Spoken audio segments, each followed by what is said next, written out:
My daughter abandoned her disabled son. But 20 years later she kneels before us to reunion but them she.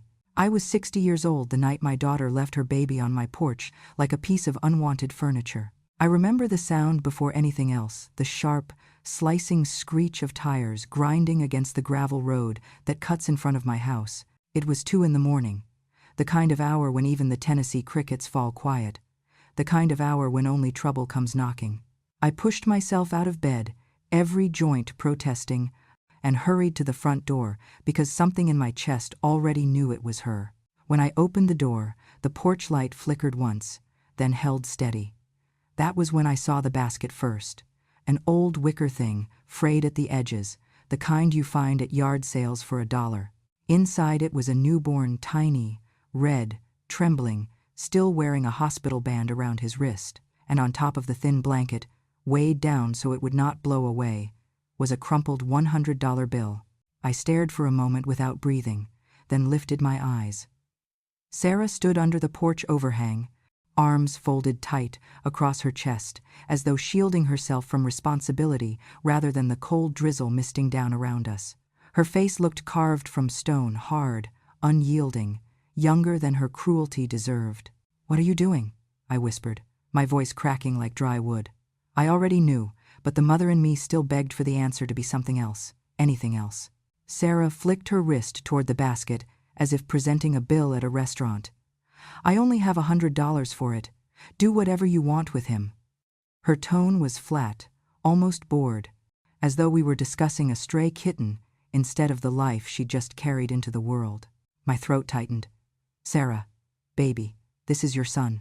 She rolled her eyes so sharply it was almost theatrical. "He is defective, Mother. They told me at the hospital. Something is wrong with his legs. I am not ruining my life for a broken child," she said, broken, like it tasted sour in her mouth. I stepped closer, shielding the basket with my body instinctively. "He needs love, Sarah. He needs you." "No," she snapped, shaking her head with sudden violence. "He needs someone who has nothing better to do. Someone like you. You can spend your retirement wiping drool and pitying yourself. I am not doing it." I had never felt coldness like the one that rose inside my chest then, not the cold of the weather, but the cold of understanding that my daughter had crossed a line she would never come back from. I opened my mouth to speak again, but she cut me off with a sharp laugh, bitter and metallic. "Do not start preaching," she said. "You chose your sad little life. I am choosing mine. And it does not include that thing." She pointed at her own child without a tremor in her fingers. Around that moment, while I stood between a helpless baby and the woman who birthed him, something in me trembled. Not from fear, but from the weight of the choice she was leaving in my hands. The injustice of it, the sheer cruelty, swelled inside me like a storm. And if you listening out there feel that justice deserves celebration, smash that hype button. Let us keep stories like this alive and echoing far, far away. Your support helps us bring understanding and love to those who deserve it. Thank you so much, and keep listening. Sarah turned away as though none of this mattered. She pulled open her car door, tossed her hair back the way she always did when she wanted the world to admire her, and looked at me over her shoulder for the final blow. "He is yours, from this moment on." "I am done." The engine roared, headlights slicing across the wet gravel. "Do not call me. Do not tell anyone he is mine." Then she slammed her door and sped off, spraying muddy water over the porch steps, her taillights shrinking into the black road until they vanished completely. The silence that followed felt heavier than the night air. I knelt down beside the basket, my knees popping and aching, and lifted the tiny boy into my arms. His skin was hot against my chilled hands. He let out a weak, confused cry, the kind that pierces straight through a woman's ribcage and settles in her soul. I pressed him against my chest, my breath shaking. "Hush, sweetheart," I whispered. I have you now." The $100 bill slid off the blanket and drifted to the porch floor. I picked it up with trembling fingers, not because of what it was worth, but because of what it represented, the price my daughter placed on a human life. "I am so sorry," I murmured into the soft fuzz of his hair. "You deserved more. You deserved a beginning, not an abandonment." And standing there on that weather-beaten porch, holding a life my own child had discarded. I made a promise I would not break. No matter what she does, you will never be unwanted again. I was 19 when I brought Sarah into the world, too young to understand how heavy a baby could feel once life stopped being romantic and started being real. I worked the kind of jobs people only notice when they want to judge you for them. Washing cars until my fingers cracked, cleaning motel rooms that reeked of other people's mistakes, stocking shelves at the night market while everyone else slept. I told myself it was temporary, that I would find something better, that I would climb my way out of the hole life handed me. But the truth was simple and cruel. When you start at the bottom with no one to help you, climbing feels like crawling through mud. Sarah grew up watching me come home in uniforms that smelled of detergent or engine grease, and even when she was still a little girl, I could see the embarrassment bloom behind her eyes like a bruise.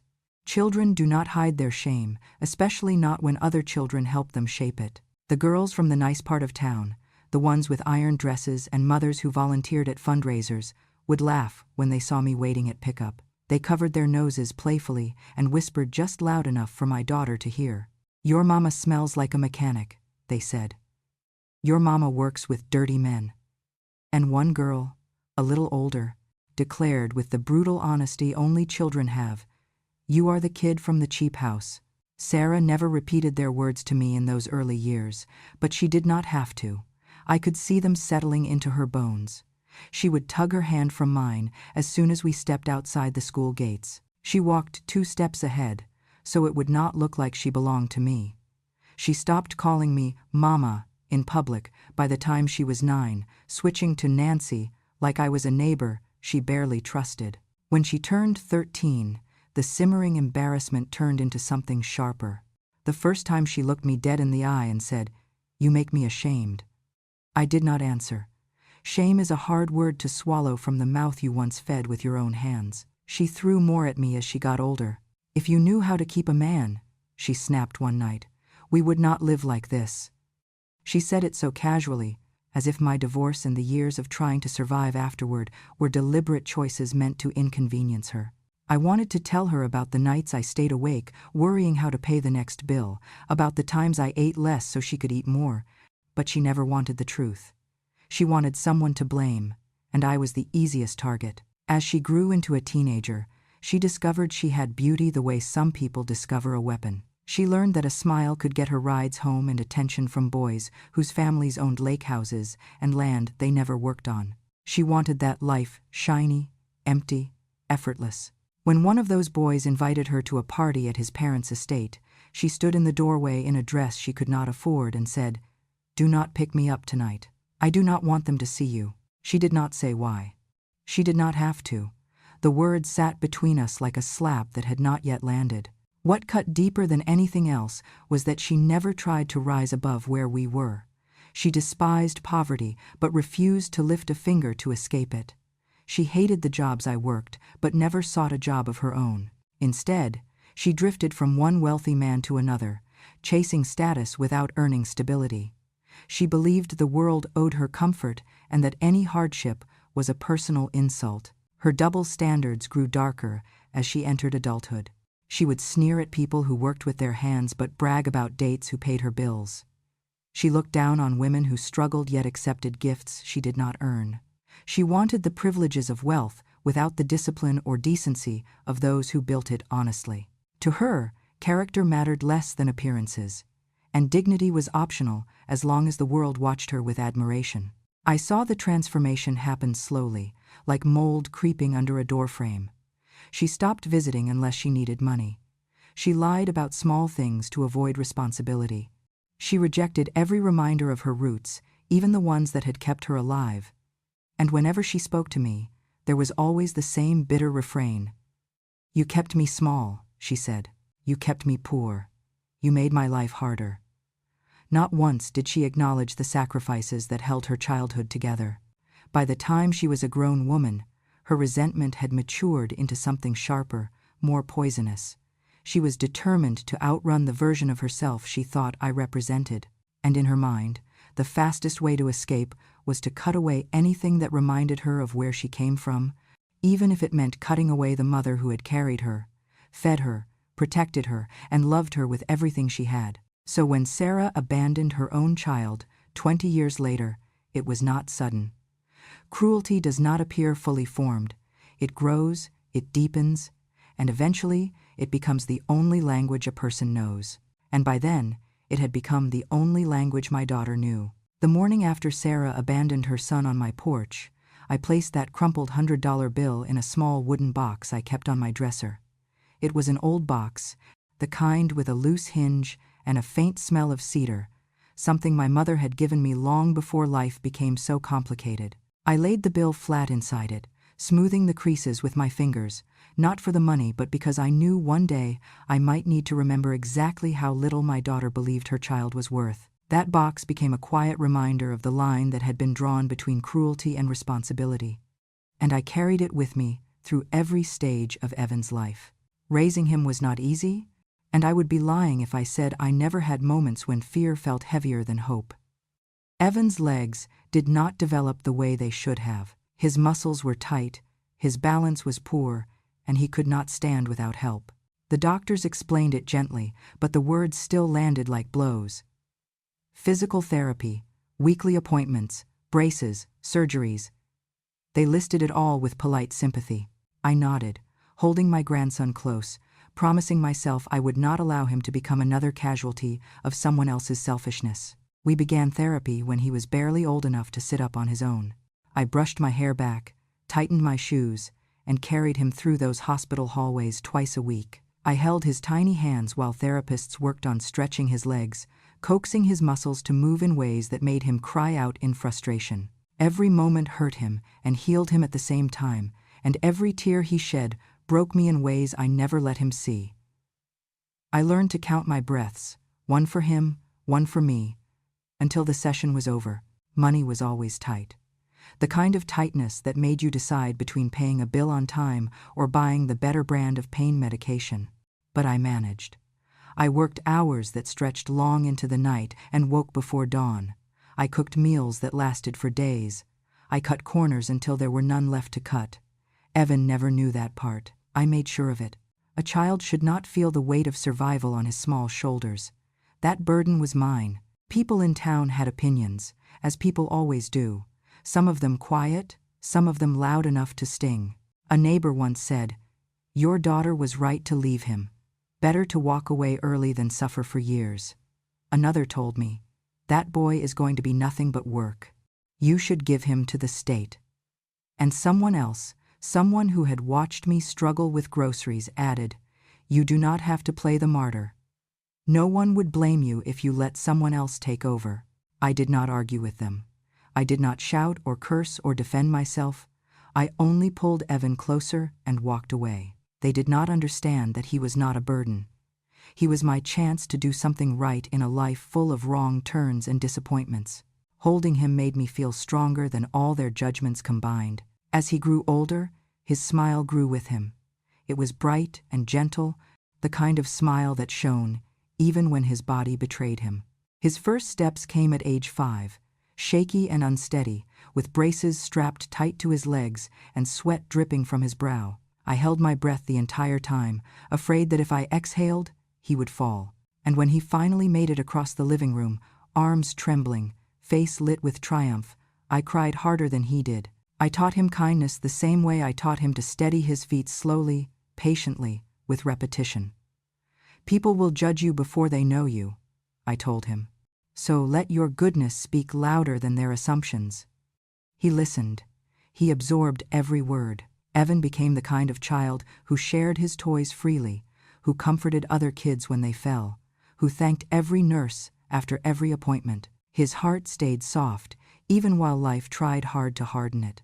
I never spoke badly about Sarah to him. Even when he asked about his mother, even when he sensed the missing piece in his life, I refused to give him the bitterness he deserved to hear. "Your mother is searching for herself," I always said. "Sometimes people get lost before they get found." I hated those words, but I gave them to him anyway, because children deserve hope, even if it is fragile. Evan grew into a young man with resilience carved into his bones. He learned to move with grace, despite the scars on his legs. He learned to communicate with compassion, despite the silence of the woman who should have loved him. And every time he called me Grandma, with a warmth Sarah never gave me, I felt my heart stitch itself back together piece by piece. I raised him with the love his mother rejected, and in doing so, I learned something unexpected.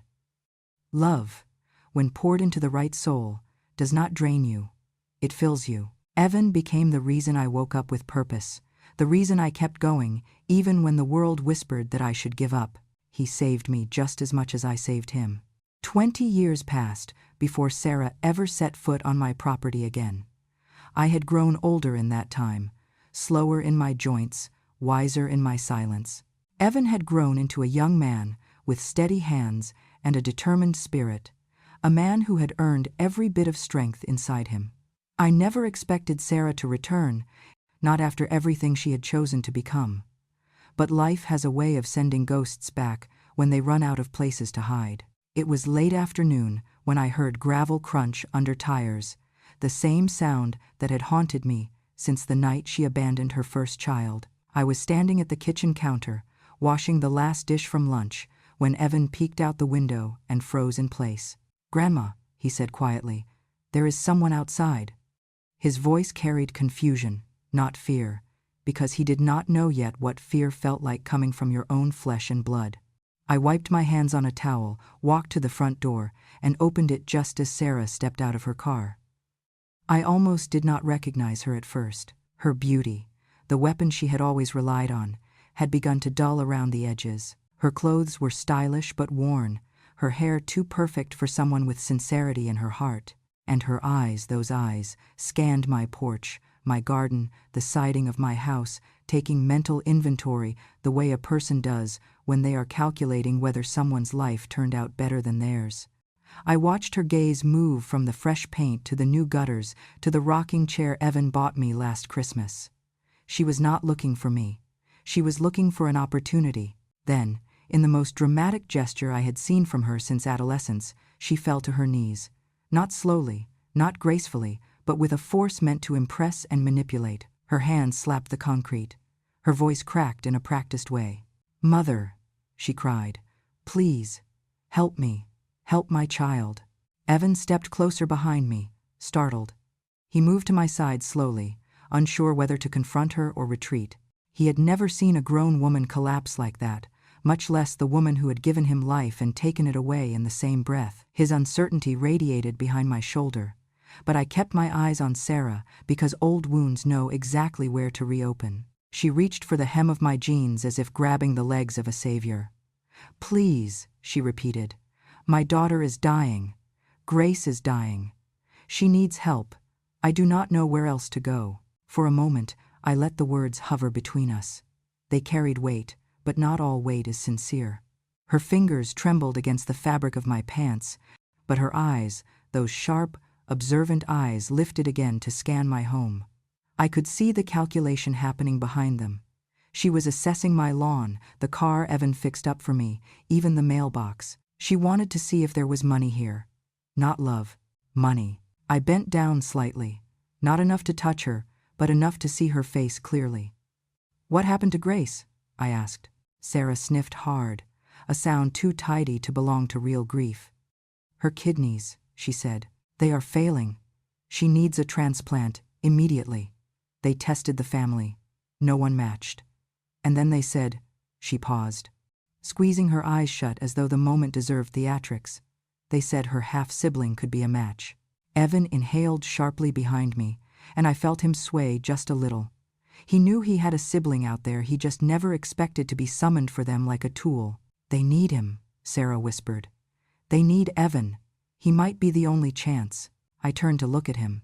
His expression held no anger, only confusion and something softer hope. Maybe that this woman might have finally come back with a heart instead of an agenda. I placed my hand on his arm gently, then faced her again.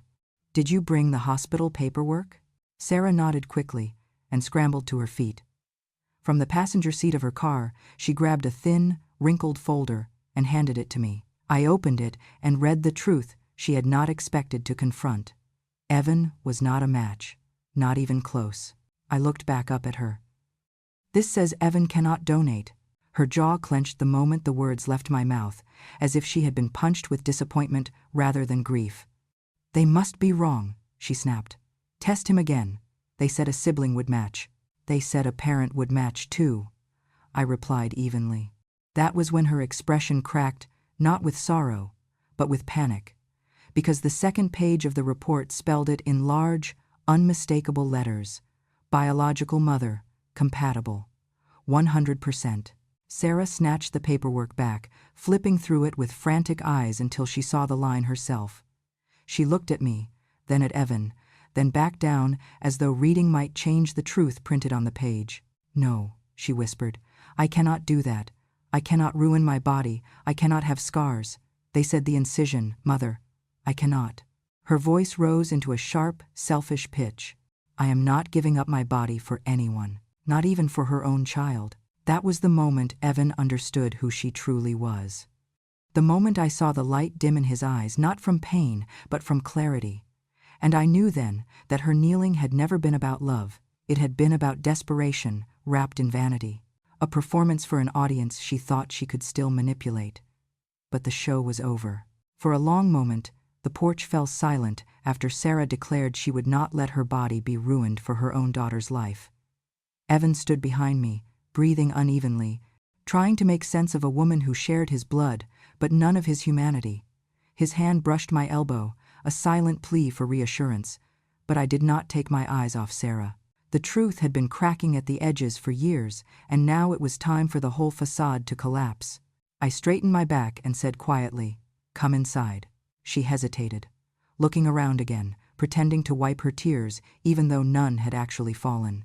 Evan followed me into the living room, and Sarah trailed behind with the posture of someone entering a courtroom rather than a home. I walked to my bedroom without a word. My hands shook a little, not from fear, but from the weight of the moment I had waited 20 years for. I opened the top drawer of my dresser and lifted out the small wooden box that had stayed with me through every season of Evan's life. The hinge squeaked the way it always did. Inside, the $100 bill lay exactly where I left it, flattened, preserved, an artifact of cowardice. I carried the box back to the living room and set it on the coffee table between us. Sarah eyed it suspiciously, her body shifting, as if she sensed something sliding out of her control. "This belongs to you," I said, flipping the lid open.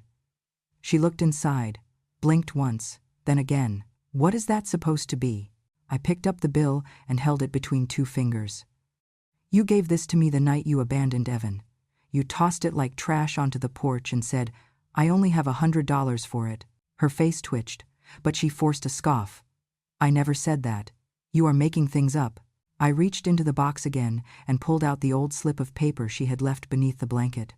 The ink had faded, the edges frayed from years of being touched in anger and sorrow. Evan leaned closer, and when he saw the handwriting, he froze completely. I handed the note to Sarah. "This is yours, too." She read the first line, and her eyes widened just slightly before she shoved it back. "That is not mine. Anyone could have written that." Evan took the note before it hit the table. His hands trembled. He read the words silently, but his lips moved as he did. "I am not raising a broken kid." His voice cracked on the last word. He looked at me, then at her, then back at the paper, as if he was trying to reconcile the mother he imagined with the one standing in front of him. "You wrote this," he whispered. Sarah lifted her chin defiantly, ready to spit out another lie, but I had no intention of giving her air to pollute. The doorbell rang. Sarah jerked in surprise. Evan looked at me in confusion. I walked calmly to the door and opened it. My attorney stepped inside, followed by two people Sarah did not expect to see in this lifetime. One was a woman in her 50s, wearing scrubs and a badge from the county hospital. The other was my longtime neighbor, Mr. Thompson, who lived 2 houses down and remembered everything a little too clearly for Sarah's comfort. The moment Sarah saw them, her face went pale. "What are they doing here?" she demanded. I folded my hands in front of me. "Answering questions you have avoided for 20 years. My attorney introduced the nurse. "This is Miss Daniels." She was working the night Evan was born. Miss Daniels stepped forward, her voice steady and calm, the way people sound when they have nothing to hide. I remember you well, Sarah. You were loud. You were angry. The baby failed the first physical test, and you said, "If something is wrong with it, I am leaving it here." I stood next to you when you told the doctor to sign the surrender papers. That is a lie, Sarah shouted, but her voice cracked, betraying her. Mr. Thompson stepped in next. And I remember the night you dropped Evan on your mother's porch. I was outside checking my truck. Saw your headlights, saw you put the basket down, heard you say, "Let her deal with this mess." Sarah shook her head violently. You people are making this up. All of you. My attorney opened a folder and placed several printed pages on the coffee table. These are CPS reports from your county. They document 3 separate neglect complaints involving your daughter Grace. Sarah lunged for the papers, but Evan reached them first. He flipped through them slowly. Photos, notes, dates, missed dialysis appointments for Grace, receipts of shopping sprees made with the hospital stipend meant for treatment, text messages where Sarah complained about babysitting a sick kid. He dropped the papers as if they burned him. My attorney continued. The hospital confirmed you withdrew money allocated for Grace's medical care. All of it was spent on travel, cosmetic procedures, and personal purchases. Stop, Sarah whispered, her voice suddenly small. Stop talking. But Miss Daniels stepped forward one more time. I am the nurse who took Evan from your arms when you signed the surrender. You said, "If it is disabled, I am done." I have never forgotten those words. The room fell silent. Evan sank slowly onto the couch, his face hollow, his eyes fixed on the woman who gave birth to him. Sarah's breath came in sharp bursts, her lies collapsing like rotten beams under the weight of truth. Get out, I said finally, my voice quiet but unshakable. Get out of my house, and do not come back. For a long moment after the evidence hit the table, the room felt unnaturally still. Sarah's breath came in sharp jerks, her face twisting between rage and panic, grief and calculation, all the emotions of someone trying to salvage a mask that had already shattered. Evan sat on the edge of the couch, silently absorbing the truth that had been hidden from him since birth. My attorney, the nurse, and Mr. Thompson stood calmly, waiting for whatever storm Sarah had left in her. It came fast. She shot to her feet, pointed at Evan, and screamed so loudly that the windows seemed to vibrate. I created you. I gave you life. You owe me. Her voice rose higher with each word, shrill and violent, not the cry of a mother but the howl of someone who believed ownership was the same as love. I carried you. I birthed you. You are mine. Mine. Evan did not flinch. He had been shaken earlier, but now something inside him had solidified, a spine forged from 20 years of truth. He raised his hands slowly, signing with perfect clarity, each gesture sharp, steady, unshaking. I do not owe the person who left me on a porch with $100. Her face turned a mottled red. Do not use that hand language at me. Look at me when I speak. He signed again, slower this time so she could read the meaning even if she could not read the language. I owe love to the person who stayed, not to the one who ran. I stepped forward, placing myself beside him. You want a debt? I asked her quietly. Then pay yours. You abandoned a newborn. You walked away from responsibility at every turn, and now you stand here demanding loyalty from the one person you have never given anything to. She shook her head violently. No, no. You manipulated him. You turned him against me. You think you are so holy, so noble, raising another woman's mistake.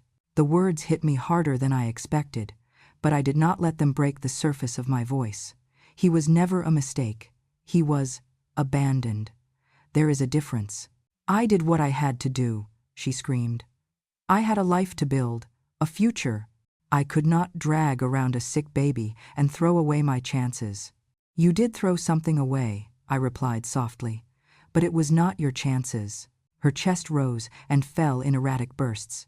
She looked at Evan again, and something ugly twisted through her expression, an envy only a mother who failed could feel when staring at the child who survived in spite of her. You think you're better than me, she spat. You think your crippled legs and your charity upbringing make you superior? I made you. You are mine. Evan shook his head slowly.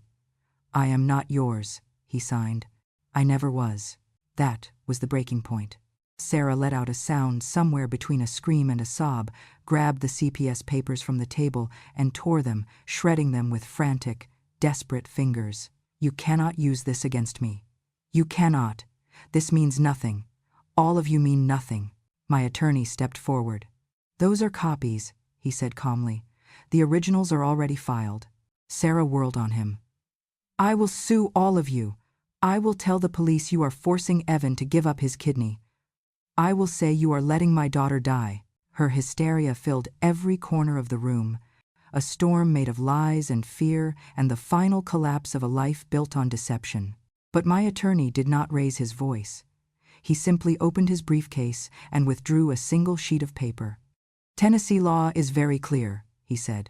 Organ donation is voluntary. No one can be forced. Not a stranger, not a relative, and certainly not the child you abandoned at birth. You have no legal standing to demand anything. She stared at him, her lips trembling around words she could not form. He continued, each word delivered with the precision of a gavel. You refuse to donate your own kidney, despite being the only compatible match, despite being the parent legally, ethically, and biologically responsible. Any claim you attempt to file will be dismissed immediately. Sarah staggered back a step as if the truth had struck her physically. You are out of options, he said. And you are out of lies. Her knees buckled. Not in performance, not theatrically, not this time. Her legs gave out for a moment, and she sank onto the edge of the rug, barely catching herself with shaking hands. All the bravado melted, all the entitlement drained, leaving only a woman who had finally hit the wall she spent her whole life pretending did not exist. Evan watched her, not with hatred, but with distant sorrow, the kind you feel when a stranger collapses, not a mother. I placed a hand on his shoulder. He leaned into it slightly, steadying himself, and whispered the smallest sound, a shaky exhale that said more than words ever could. Sarah covered her face, sobbing, rocking, muttering incoherent fragments that broke apart as soon as they left her lips. She had been stripped of every shield she brought to my door. The real woman was finally exposed, and she was nothing like the mother Evan once hoped she might be. The house felt unbearably quiet after Sarah collapsed to the floor, but it was not the peaceful kind of silence. It was the silence that comes after someone has finally run out of lies. Evan remained beside me, his breathing steady now, his hands folded together tightly in his lap. My attorney waited in the corner with calm professionalism. The nurse and neighbor stood by the door, and Sarah, the woman who spent her entire life running from accountability, stared at the floor like it was the only thing left that would tolerate her presence. Then the knock came. It was firm, official, unmistakable, the kind that carries authority behind it. Evan straightened. Sarah stiffened. I walked toward the door because deep inside, I knew the moment had arrived. When I opened it, 2 CPS officers and a social worker stepped inside with solemn expressions. They did not come for questions this time. They came with decisions. The lead social worker, Miss Perez, stepped forward holding a folder thicker than any I had ever seen. Her voice was calm but unyielding. Sarah Miller, she said. We are here regarding your daughter, Grace. Sarah scrambled to her feet, wiping her face with the back of her hand, her panic rising instantly. Is she okay? Is she worse? I have been trying to help her. They are lying. She pointed at us wildly as though flinging blame might work like magic. Miss Perez did not even blink. We have reviewed medical documents, financial records, and multiple testimonies, she said, including evidence you delayed Grace's transplant evaluation. You withheld treatment. You diverted medical funds for personal use. And you refused to proceed with the medically recommended kidney donation despite being the only viable match. Sarah shook her head so hard her hair whipped across her face. No, that is not fair. I needed time. I needed help. You endangered her life, Miss Perez continued, cutting cleanly through her excuses. This constitutes medical neglect, abuse by omission, and reckless endangerment of a minor. Sarah's knees buckled again, but this time she caught herself on the arm of the sofa. Please, she whispered, her voice cracking. She is my baby, Miss. Perez opened the folder. We are issuing an emergency removal order. Effective immediately. Child Protective Services is taking custody of Grace Miller. Sarah let out a sound I had never heard from her before, something raw and animalistic. She threw herself toward the officers, grabbing their pant legs, clawing like a person drowning in their own consequences. No, no, please, she is all I have. Please do not take her. I stepped forward, not out of pity but out of long-awaited clarity. Sarah, I said quietly, you left one child on a porch because he was not perfect.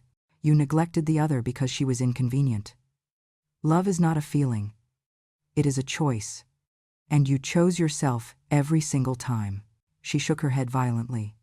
You do not understand. Grace needs me. No, I answered. Grace needs a mother. You only needed an accessory. Her face contorted, but the truth hit her like a slap. She lunged for me then, grabbing at my skirt, screaming, "Please! You are her grandmother. Tell them I can keep her." I looked down at her with the kind of calm I had earned through decades of pain. I raised the child you threw away. I will not defend the choices that are taking the other one from you. The officers gently but firmly lifted her arms from their legs. She fought, twisting, sobbing, begging. Grace is my daughter. She is mine. Miss Perez exchanged a glance with the second officer before speaking again. Mrs. Miller, custody has already been arranged with a suitable family. Sarah froze. What family? She whispered. The front door opened again, and a couple walked inside, nervous but determined. The man held his hat tightly in his hands. The woman clutched a folder filled with paperwork and photographs. I recognized them immediately, though Sarah clearly did not. It took her several seconds before the shock hit. It was Grace's paternal grandparents.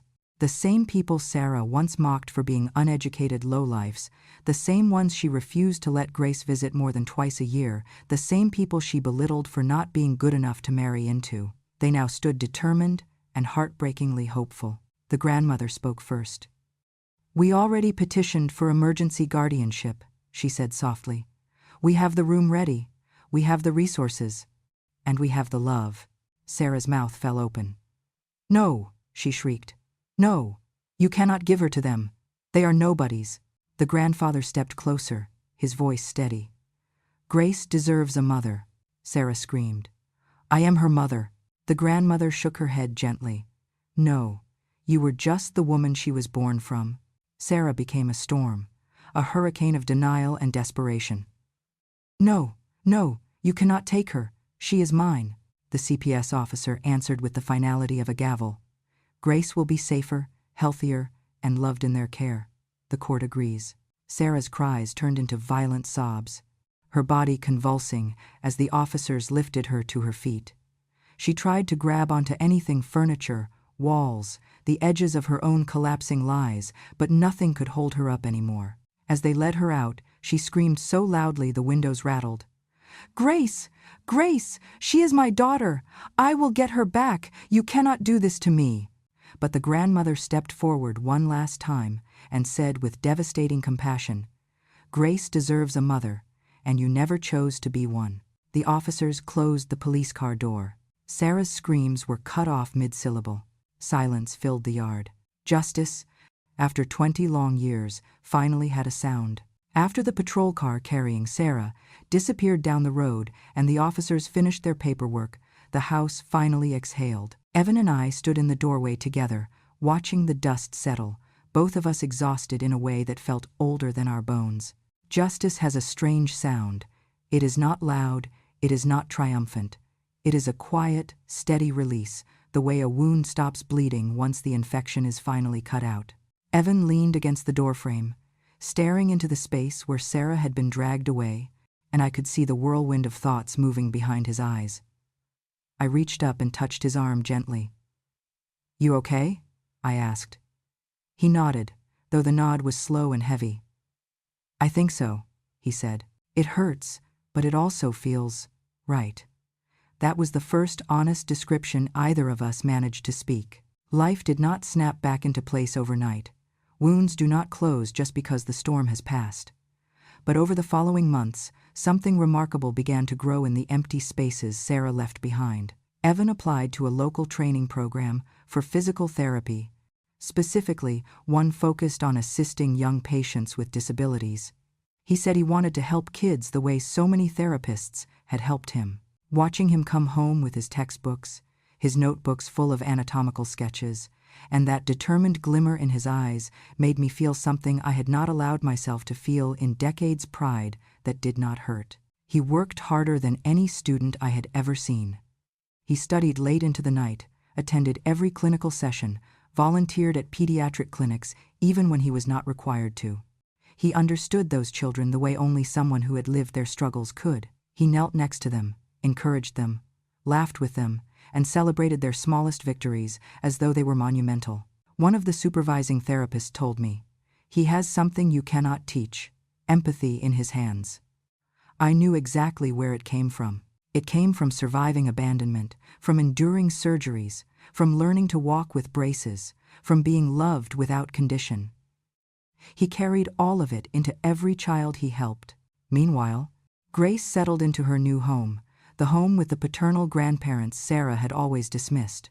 They treated her with a tenderness that was both gentle and fierce. They learned her medication schedule by heart, took her to every appointment, sat through every consultation, and rearranged their entire lives around her healing without a single complaint. They did not ask whether she deserved love. They simply gave it. The judge granted them full guardianship, and under their care, Grace's health improved more steadily than anyone predicted. The doctors were hopeful. She was receiving every treatment on time, her lab numbers were stabilizing, and the specialists believed she now had a strong chance of getting onto the transplant program list once her condition was controlled. I asked the grandparents early on if I could see her from time to time. I did not want to impose. I did not want to confuse her. I just wanted her to know that even though her mother had failed her, the world had not. They agreed, with warmth that felt genuine. So once every month, I drove to their modest little home on the edge of town. I brought coloring books, puzzles, sometimes a doll with soft yarn hair. Grace was shy at first, unsure how much of me she should trust, but children recognize sincerity faster than adults do. Slowly, she opened up. She began to show me her drawings, took my hand when she walked around the yard, asked me questions in a small voice that trembled less each time. She told me about her favorite nurses and her new school and the neighbor's cat she wanted to adopt someday. She smiled more each visit, and every smile felt like a small miracle stitched back into the world. One afternoon, after one of those visits, Evan and I sat on our porch. The sun was setting in the orange way Tennessee does best, slow and soft like a warm sigh. Evan rested his elbows on his knees and watched the sky change colors. He did not speak for a long time, and neither did I. The silence between us was comfortable now, healed, familiar. Then he turned to me, eyes full and steady, and said, "Grandma, I am alive because you refused to give up on me. You did not let me stay broken. You did not let me feel unwanted. Everything I am is because you stayed." The words struck me harder than I was ready for. My throat tightened, and I felt tears forming despite trying to blink them back. I reached over and took his hand, not because he needed the comfort, but because I did. "Evan," I whispered, "raising you saved me as much as it saved you." He smiled, squeezing my fingers gently. "People always say parents give children life," he said. "But you gave me love. That is bigger." I looked at him then, really looked at him.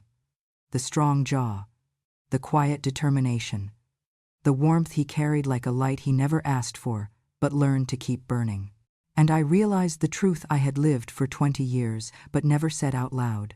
"Not everyone who gives birth is a mother," I said softly. "A mother is the one who stays." He nodded, tears slipping down his cheeks without shame. And as the sun finished setting, as night settled over our little porch and cicadas began their song, I felt something gentle and long overdue settle into my chest. We were a family again. Not the one Sarah fled from, not the one she tried to destroy, but the one we rebuilt from honesty, loyalty, and love. A family formed not by blood alone, but by who remained when everyone else walked away. If my story reminded you of your own strength, your own survival, or perhaps the loved ones who held you together when life tried to break you apart, then I am grateful you spent this time with me. These stories are not easy to tell, but sometimes the truth deserves a voice, especially the quiet truths that lived too long in the shadows. If you want to hear more stories like mine, stories of resilience, betrayal, justice, and the quiet kind of love that saves lives, then I hope you will stay with me a little longer.